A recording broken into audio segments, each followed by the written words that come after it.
President Emmerson Mnangagwa of Zimbabwe unveiled a plaque naming a tree he planted as part of the ZANU-PF annual Congress in Harare, the capital, on Friday. Jexinique is an Agence France Presse, Getty Images. Harare, Zimbabwe, 3 weeks after the 37-year rule of Robert Mugabe came to an end. Zimbabwe's new military-backed leaders made moves on Friday to improve economic relations with the West as they continued to consolidate power ahead of elections next year. We call for the unconditional lifting of the political and economic sanctions, which have crippled our national development, said the new president Emmerson Mnangagwa, who led the annual Congress of the governing party, ZANU-PF, this week. Mr. Mugabe long whipped up domestic support by blaming sanctions imposed by Western governments for Zimbabwe's economic collapse, though most economists point instead to mismanagement of the resource-rich economy. Mr. Mnangagwa, 75, who is serving the remainder of Mr. Mugabe's term, which was scheduled to end next August, promised credible, free and fair elections. Western officials have indicated that Zimbabwe would be considered for loans from the International Monetary Fund and other creditors only after holding free elections as well as showing improvement in human rights and other areas. Opposition parties and human rights groups say that despite Mr. Mnangagwa's promises of a new Zimbabwe, he has hewed to his predecessors' strategies. His new cabinet is composed of loyalists, many of whom served Mr. Mugabe. He plucked two from the armed forces, including his foreign minister, Sibusiso Moyo, the general who announced the military takeover of Mr. Mugabe's government. The presence of the army, which has been used in the past to tilt elections in the governing party's favor, is still felt across the country.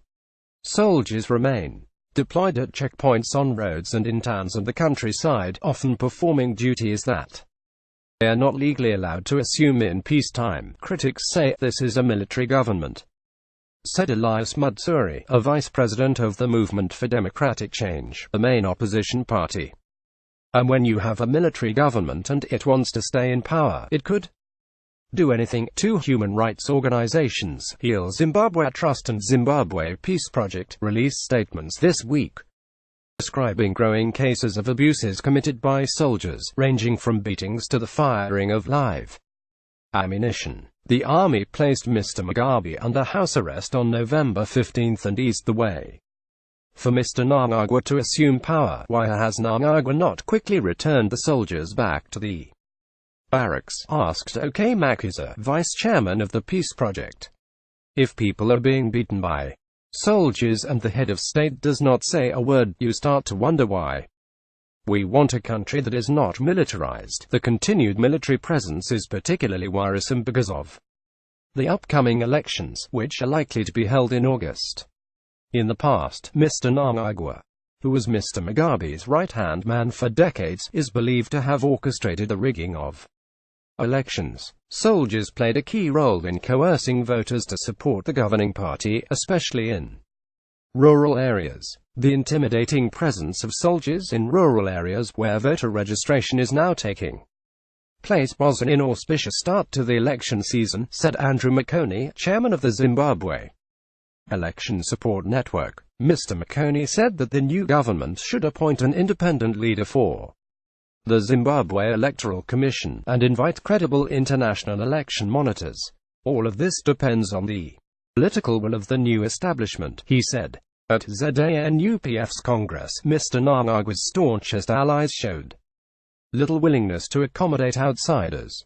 Last year, Mr. Mugabe's wife, Grace, dominated the Congress, which was split between her supporters and those of Mr. Mnangagwa. While Ms. Mugabe and some of her top allies have been purged from the party, other former rivals have now united behind Mr.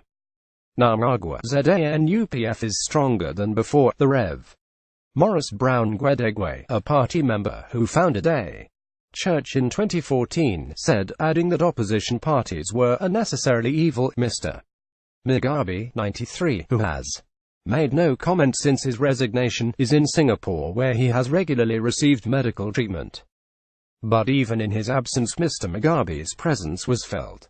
While shouting support for the new President, a senior member said, forward with President Robert Mugabe before correcting himself. Even Mr. Mnangagwa, in introducing his wife, began addressing her as Grace Mugabe before he, too, caught himself. To much laughter from the audience, party leaders strongly supported Mr. Mnangagwa's call for the unconditional lifting of sanctions. In the past 2 decades, the United States and European governments have imposed sanctions following the Zimbabwean government's violation of human rights, including the violent seizure of white-owned farms. Zimbabwe, which became ineligible for multilateral loans after defaulting in the late 1990s, must clear $1.80 billion it owes to the IMF, the World Bank and the African Development Bank before it can be considered for fresh loans. At a United States Senate hearing on Zimbabwe this week, a State Department official on African affairs, Stephanie Sullivan, said that the United States expected economic and political reform in Zimbabwe, a call that immediately caused an angry backlash among Mr. Mnangagwa's allies. "I hate the idea that USA wants to be a prefect of all nations," said Victor Mtemadana, a war veterans leaders and ZANU-PF's political commissar. "Let them fix all the wrong things with Trump and get to us later." Harry K. Thomas Jr., the American ambassador to Zimbabwe, said he welcomed Mr. Mnangagwa's pledge to hold free, fair and non-violent elections. Mr. Thomas said he hoped that international observers, including from the United States, would be allowed to monitor next year's polls. "We've been promised that the days of name-calling and blaming are over," Mr. Thomas said in an interview. "We hope that's true because that won't help people." Kembo Mohadi, the defense minister, repeated the president's statement that sanctions must be removed without conditions. "What have we done wrong?" As a new government, Mr. Mohadi said, asked why soldiers had yet to return to their barracks, he said that the army was still carrying out its mission of righting the governing party, which had been led astray by a cabal led by Ms. Mugabe.